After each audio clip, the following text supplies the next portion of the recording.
ప్రతి విశ్వాసీ విజయవంతంగా జీవించాలని దేవుడు కోరుకుంటున్నాడు. క్రీస్తు రాకడకు సిద్ధంగా ఉండే జీవితమదే. చూడండి, లేఖనాలేం చెప్తున్నాయంటే మన విజయం కేవలం సాధ్యమే కాదు, అదొక దైవిక బహుమతి. సరే, ఈ విజయానికి మార్గమేంటి? ఈ ప్రయాణంలో మనకు 5 కీలకమైన దశలున్నాయి. వాటిని చూద్దాం. కాని చాలామందికి ఒక ప్రశ్న ఉంటుంది.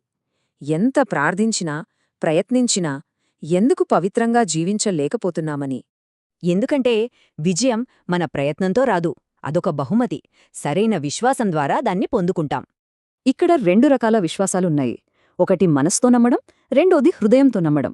ఈ తేడా చాలా ముఖ్యం. యేసు చెప్పిన ఉపమానం చూడండి.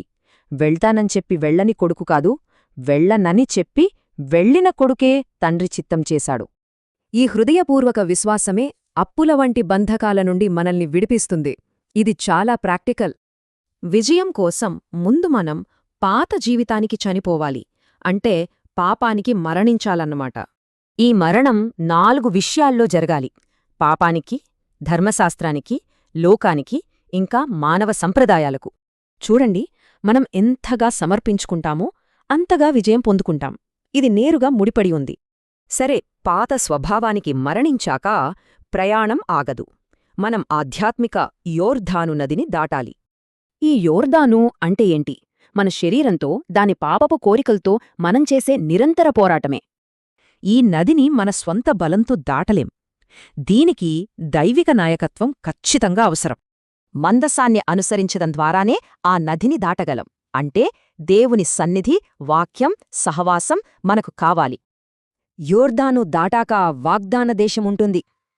కాని అక్కడ కూడా యుద్ధమాగదు, జయించడం ప్రారంభమవుతుంది.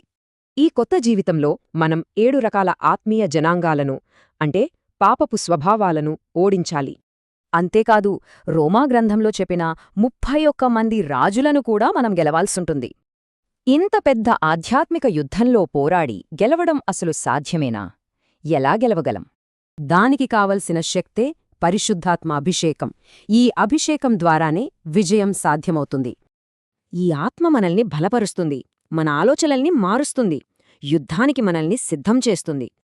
క్రీస్తుతో ఉన్నవాళ్లు శరీరాన్ని దాని కోరికలతో పాటు సిలువ వేస్తారు. ఈ అభిషేకమే దీన్ని సాధ్యం చేస్తుంది. చూశారు కదా, మార్గం స్పష్టంగా ఉంది, శక్తి కూడా సిద్ధంగా ఉంది. మరి విజయాన్ని సొంతం చేసుకోవడానికి మనం సిద్ధమా?